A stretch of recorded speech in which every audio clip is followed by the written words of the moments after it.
तो देखें, अभी शाबान का महीना चल रहा है, तो हमें इस महीने के अंदर अपने आप को तैयार करना चाहिए।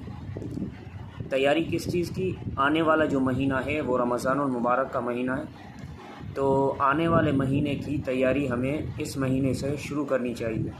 अगर हम अपना वक्त ज़ाया करते हैं तो उस वक्त को ज़ाया होने से बचाएं। अगर हम दिन में तिलावत नहीं करते या रात में तिलावत नहीं करते तो कुरान मजीद की तिलावत का आगाज़ करें। अभी से जो है ना, अपने आप को कुरान मजीद की तिलावत का आदी बनाएं और नमाज़ों का अपने आप को पाबंद बनाएं, ताकि आने वाला महीना रमज़ानुल मुबारक का जो महीना है उस महीने के अंदर हमें आमाल करने में दिक्कत पेश ना आए। भाई, अगर हम अभी से अपने आप को यह ट्रेनिंग देंगे, कुरान मजीद की तिलावत शुरू करेंगे, नमाज़